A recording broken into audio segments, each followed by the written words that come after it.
Hello, everybody. Welcome to the soundtrack of my life. I'm Danny. Today, again, I'll be doing another album that has made an impact on me in some way, shape, or form. And I'll be talking about that album and hopefully giving you some facts you didn't know. And let's begin. Today's album, Journey, is Journey Frontiers. This is a great album. It was released on February the 1st, 1983. It was recorded between September and December of 1982. The album hit number 8 on the pop charts, the album charts, I'm sorry. And it was the last Journey album to feature bass player Ross Valory until he came back in the reunion in 1996. So this was his last gig until for over a decade with Journey. The band's lineup consists of Steve Perry on vocals, Neil Schon on guitars, Jonathan Cain on keyboards, Ross Valory on bass, and Steve Smith on drums. There is a cameo on the song After the Fall. Bass player Randy Jackson of American Idol fame, who later toured with Journey later on in the 80s, is playing bass on After the Fall. It was a little bit pitchy dog, if you ask me. But anyway, so the tracks on the back, all of the band's hits came on side one. I don't know why they stacked the deck on that side so much, but they did. So side one has all the radio airplays. It spawned 4 top 40 hits. And then you have side 2, which has some good songs on it, just nothing was released as a single. So, if you're in it for the hits, side 1 is your side. It starts off with the song Separate Ways, subtitled Worlds Apart. And that was the first single and the first video for the album. And Separate Ways was a top 40 hit, made the top 10. I think it stopped at number 8 on the Billboard charts, the pop charts. And it is, while it's famous for being a good song, it's also famous for, unfortunately, the video. The video.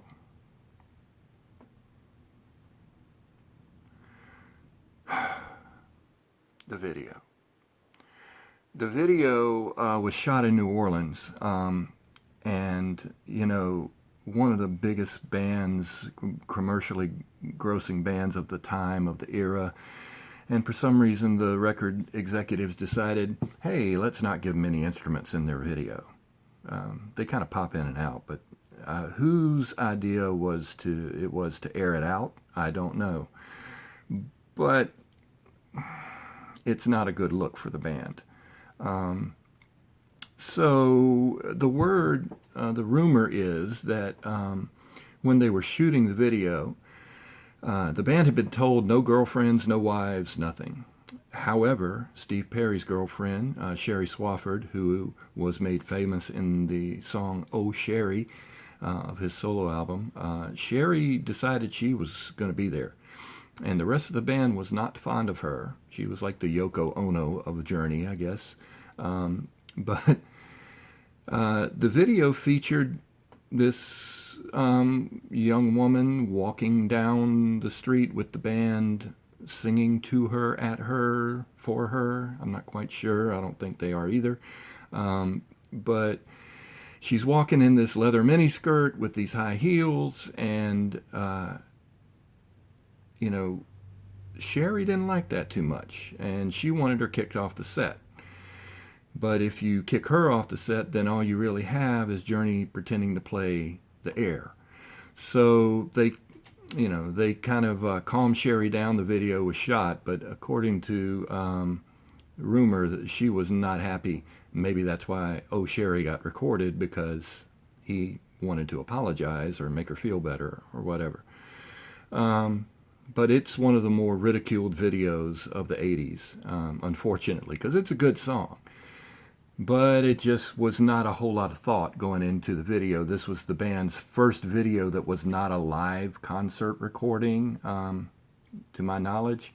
And yeah, they anyway. So, song 2, Send Her My Love.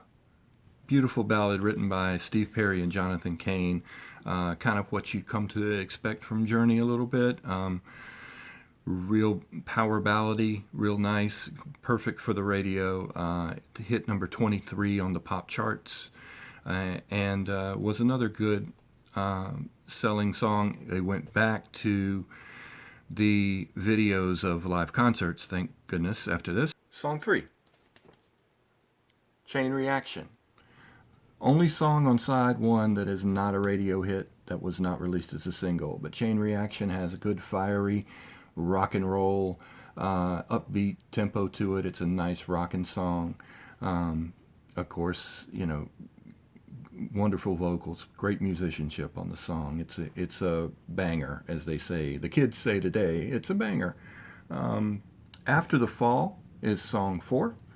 And After the Fall's another radio hit. I believe it also hit number 23 on the Billboard charts and was the third of their 4 top 40 hits that this album produced. And the last song on side 1 is Faithfully.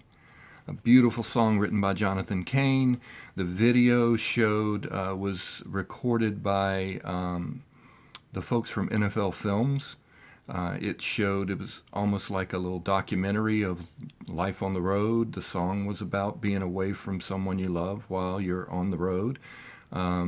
It had a wonderful shot of Steve Perry shaving his mustache. Everybody wanted to see that happen. And then, it was just a beautiful song. As a matter of fact, when Prince wrote Purple Rain, he called Jonathan Cain because he had heard Faithfully, and he was afraid that the songs musically were too similar, and he wanted to get Jonathan Cain's okay to do Purple Rain, to put out the song Purple Rain. And Jonathan Cain listened to it and said, hey man, we got the same chords, but it's not the same song. Go for it. And Jonathan Cain was really impressed that Prince called him and asked permission. So you listen to Purple Rain, listen to Faithfully. I don't hear a ton of similarities. I do hear same chords in there, but completely different songs and different feels and everything. But just one of the things that happens when you're writing songs. You don't want to get sued, kids. That's no fun. All right, it's time for side 2. Side 2, Edge of the Blade. This is probably my least favorite song on this album. It's another rocker. It's fast-paced. It's good-ish. I was just never a big fan of it. But I don't think I would have picked it to lead off the second side. I'd have stuck it in the middle there somewhere. But anyway, there it is.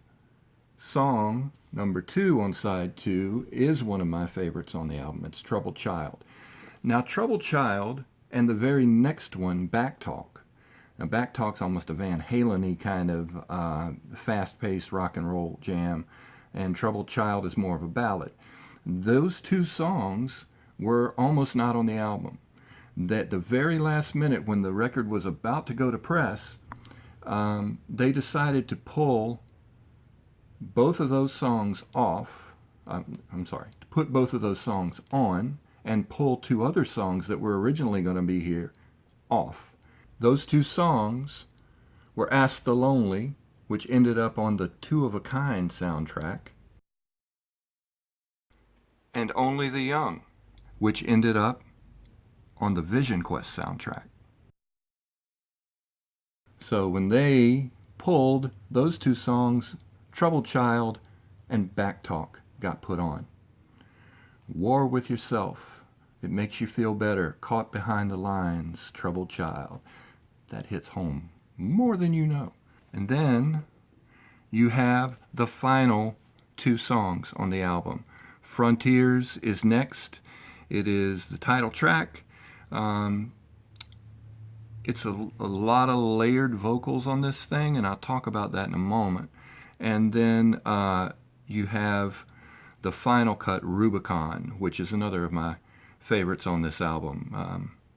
It could have been in a Rocky soundtrack, honestly. It's one of those pumped up, inspirational, make your way across the Rubicon, opportunity is yours kind of thing. So it's a really good cut. When I was talking about the layered vocals on this album, like with Rubicon and Frontiers, and just a whole lot of layering of vocals in the production of this. And this album was produced by a guy named Mike Stone. And Mike Stone started off as an engineer for Queen. And he worked on several albums for them, but he is the one that layered all those vocals on Bohemian Rhapsody. So, you know, as time went by, he got a reputation of doing good work. So Journey used him here, and that's why you're hearing all these layered vocals, is because of Mike Stone. He also produced Asia, April Wine, Whitesnake.